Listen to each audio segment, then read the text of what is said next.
साहब,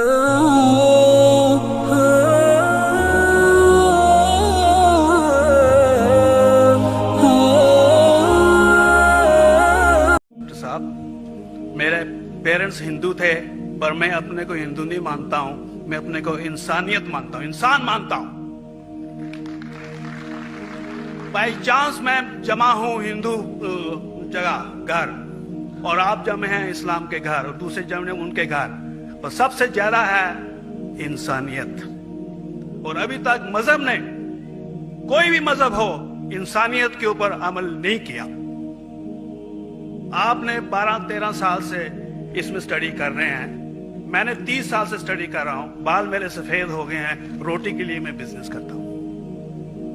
पर जो किताबों के आपने पढ़े हैं, आपने ये जांच की वो किताबें किसने लिखी हैं? हजारों साल बाद लिखी हैं। पहले जुबान की बात होती थी, कोई राम राम राम कह के उसके कहावत है मर मर मर कहने लगा, उसको पूजना है।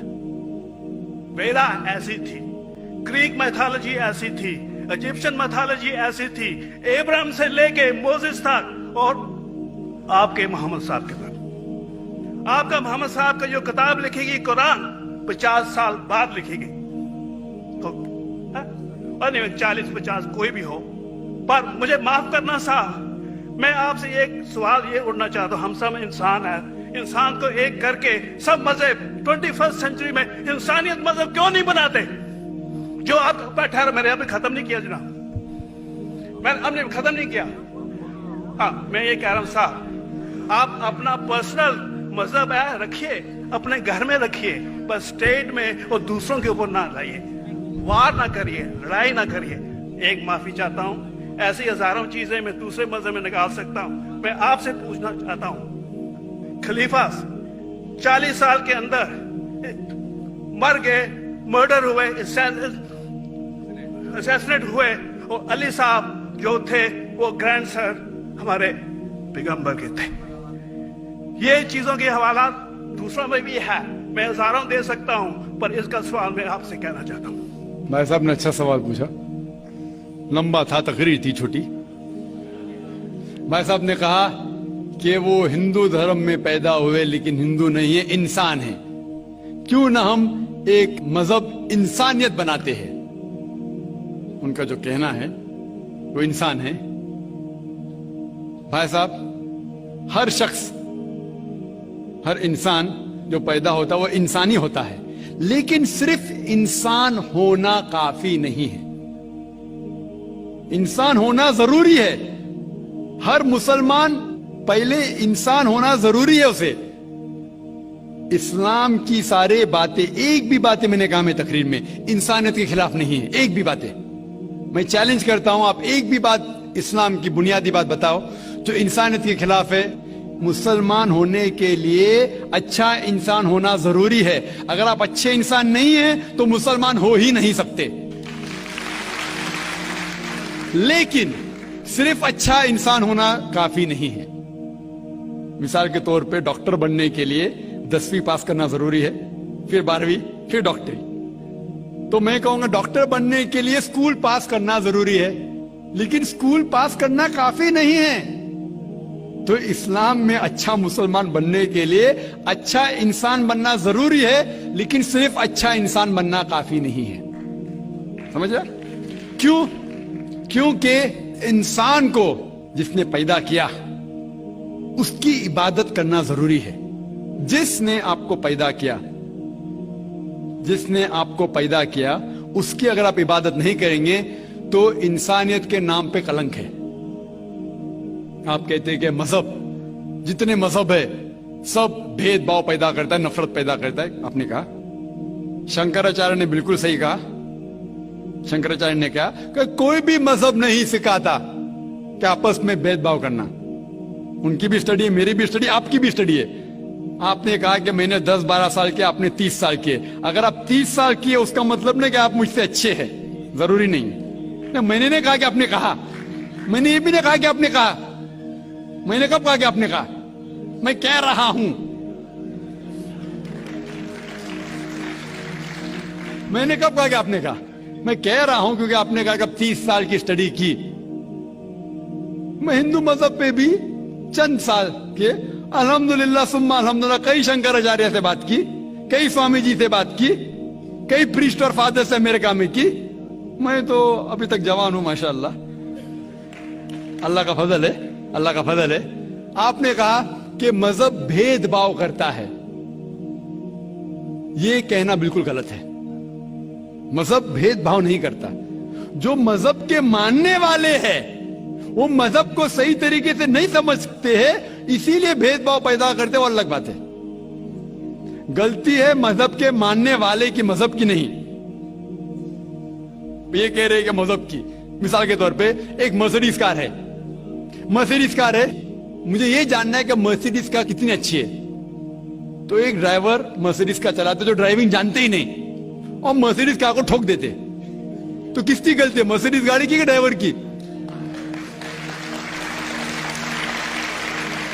अगर आपको जानना है मर्सिडीज का कितनी अच्छी है तो आपको यह देखना चाहिए स्पेसिफिकेशन, उसका पावर कितना है, हॉर्स पावर कितना है, माइलेज कितना है, सेफ्टी मेजर कितना है। उसकी तहकीक करने के बाद आपको कहना चाहिए कि कितनी अच्छी मर्सिडीज कार है। अगर जानना चाहिए कितनी अच्छी है तो उसको बिठाओ जो ड्राइविंग जानता है। तो इसीलिए इस्लाम को जानने के लिए मुसलमानों को मत देखो, अगर देखना है तो मोहम्मद सल्लल्लाहु अलैहि वसल्लम को देखो। आप मुझे मत देखो, मुझे मत देखो, हमारे आज के मुसलमान को मत देखो। देखो जो सबसे अच्छा ड्राइवर है, सबसे अच्छा इस्लाम को समझ चुका है, वो मोहम्मद सल्लल्लाहु अलैहि वसल्लम है। उनको देख के इस्लाम की तहकीक करो, और तहकीक करने के लिए आपको इस्लाम की किताब पे जाना पड़ेगा। और आपने जो कहा आखिर के अंदर कि सारी मजहब किताब बाद में लिखी गई, पहला कहना था, आप काफी हद तक के सही है, आप काफी हद तक के सही है कि आप बिल्कुल सही फरमाते, लेकिन यह कहना कि सारी मजहब की किताब, उसमें गलती है। अक्सर मजहब कितने किताब है, वेद हो, उपनिषद हो, बाइबल हो, ओल्ड टेस्टामेंट हो, न्यू टेस्टामेंट हो, आपने कहा मूसा अलैहिस्सलाम से लेके वहां से था, लेकिन आखिरी में जो आपने गलती की, मोहम्मद सल्लल्लाहु अलैहि वसल्लम, वहां गलती की। आखिर में आके आप अटक गए, आखिर में आके फंस गए। आपने शायद इस्लाम का मुताला सही तरीके से नहीं किया होगा, आपने शायद अरुण शुरू की किताब पढ़ी होगी। अगर आप कोई मजहब का मुताला करना चाहते हैं तो जो मजहब को समझ चुका है उसकी किताब पढ़ो। आप अगर अरुण शुरू की किताब पढ़ेंगे और इस्लाम के मुताला करा कहेंगे, ये किधर का सही फैसला है? मैं कहता हूं अरुण शुरू जैसे लोग की पढ़ी होंगी, क्योंकि जब भी कुरान नाजिल हुआ, जब भी कुरान की आयत नाजिल होती थी, मोहम्मद सल्लल्लाहु अलैहि वसल्लम अनपढ़ थे। जब भी कोई आयत नाजिल होती थी वो उसे याद करते थे और अपने साथियों सहाबा से उसकी तिलावत करते थे, और सहाबा फौरन उसे लिख लेते थे। तो मोहम्मद सल्लल्लाहु अलैहि वसल्लम की मौजूदगी में हर आयत लिखी जाती थी और वो उसे चेक कर, मिसाल के तौर पे इक़रा बिस्मि रब्बिकल लज़ी खलक़ आयत नाजिल हुई, उन्होंने याद किया, सहाबा से कहा, सहाबा ने लिखा इक़रा बिस्मि रब्बिकल लज़ी खलक़, पढ़ के सुनाओ, पढ़ा, हाँ सही। अगर गलती होती तुम्हारी टोक देते थे। तो मोहम्मद सल्लल्लाहु अलैहि वसल्लम की मौजूदगी में जब भी अल्लाह सुब्हाना व तआला आयत नाजिल करते थे वो याद करते थे और लिखवाते थे और चेक भी करते थे। सारा कुरान मजीद मोहम्मद सल्लल्लाहु अलैहि वसल्लम की मौजूदगी में लिखा गया। आप जो कह रहे वो हजरत उस्मान का जिक्र कर रहे, वही तो अफसोस की बात है, आपने सही मुताला किया ही नहीं। हजरत उस्मान ने कई साल बाद, 40-50 साल बाद, जो आप कह रहे 40-50 यहां से आपको आया, उनने क्या कहा कि इस कुरान मजीद का जो नुस्खा है उसको और नुस्खे बनाए जाए और बाकी लोग में फैला दिया जाए, क्योंकि लोग को इख्तिलाफ था रवानगी के अंदर। तो उसको दूर करने के लिए हजरत उस्मान रज़ियल्लाहु अन्हु उनने कहा कि जो नुस्खा मोहम्मद सल्लल्लाहु अलैहि वसल्लम की मौजूदगी में था, उनने अपनी बीवी को दिया था हफ्सा को, और जो हजरत उमर की बेटी थी उनके पास महफूज था, उनने लिया, और सहाबा 5-6 सहाबा जो ज़ैद बिन थाबित रज़ियल्लाहु अन्हु उनकी सदारत में उसकी नकल की, और ये नकल हुए नुस्खे को दुनिया के अलग अलग जगह पे फैलाइए। और एक नुस्खा अब भी मौजूद है कोप्टा की म्यूजियम में, कोप्टा की म्यूजियम इस्तांबुल में। तो आप जो जिक्र कर रहे वो उतारे हुए कुरान शरीफ का जिक्र कर रहे, जो हकीकत में कुरान शरीफ है वो मोहम्मद सल्लल्लाहु अलैहि वसल्लम की मौजूदगी में लिखा गया था। उनने खुद उसको चेक की क्या सही था, और जब भी आयत नाजिल होती थी अपनी सही जगह पे उसे लिखवा लेते थे मोहम्मद सल्लल्लाहु अलैहि वसल्लम। तो ये कहना बाकी मजहब की किताब में अक्सर अब सही है। मिसाल के तौर के ऊपर बाइबल 70 ईयर्स बाद लिखा गया है, वेद वो सैकड़ों साल बाद लिखा गया है। कितनी पुरानी वेद है, कभी वेद आया दुनिया में ये किसी को पता ही नहीं। वो आपके हिसाब से, स्वामी दयानंद सरस्वती के हिसाब से 1310 मिलियन ईयर्स ओल्ड, 1310। आप थोड़ी ठेकेदार है मजहब के, आप ठेकेदार है मजहब के क्या? नहीं ठेकेदार है ना।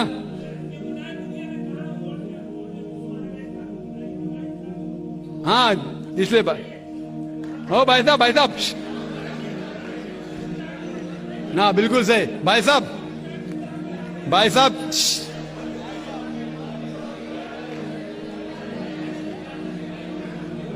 साहब, इसीलिए इख्तिलाफ जो है ये कम इल्मी के वजह से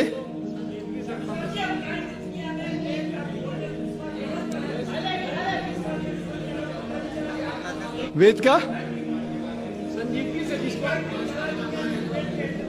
क्या नहीं,